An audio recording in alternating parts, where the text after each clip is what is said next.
tells a tale the whole city knows. Rhythms in the shadows where the cold wind blows. Life's a gamble on these streets, anything goes. Boom bap echoes through the alleys at night.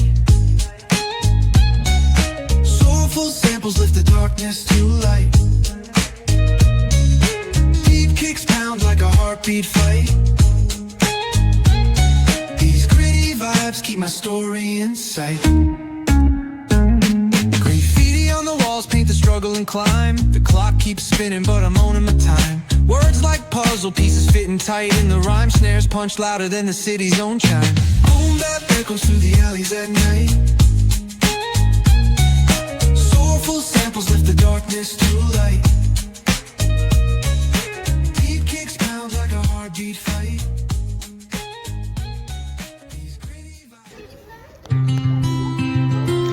Biz har kun minglab plastik mahsulotlardan foydalanamiz. Ammo bu plastiklar bilan nima bo'ladi va qanday zarar keltiradi? Keling, bugun siz bilan birga ekologik muammo bo'lgan plastikning zarari haqida gaplashamiz. Plastik yuzlab yillar davomida parchalanmaydi. Bu orada u tuproqni, suvni va havoni ifloslantiradi. Odatdagi plastik mahsulotlari 100 yildan 500 yilgacha parchalanmay qoladi.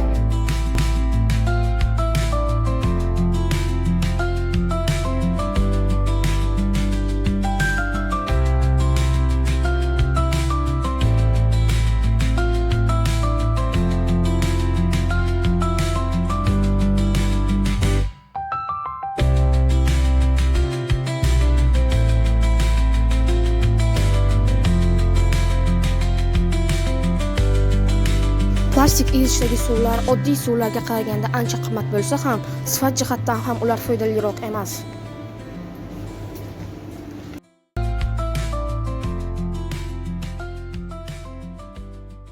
Plastmassaning katta qismi qayta ishlanmaydi va bu yerda to'planib yotadi. Ularning ko'p qismi chiqindi poligonlarini egallab yotadi. Ko'plab chiqindilarni tashish va ularni qayta ishlash uchun esa ko'p mablag' kerak bo'ladi. Bu iqtisodiyotga salbiy ta'sir ko'rsatishni boshlaydi.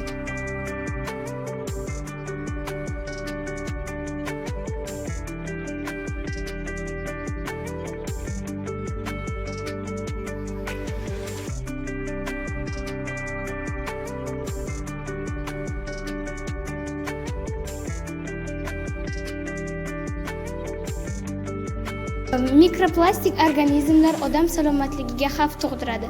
Mikroplastiklar oziq-ovqat va ichimlik suvlarga tushib, odam organizmiga kiradi. Bu esa salomatlikka xavf tug'diradi.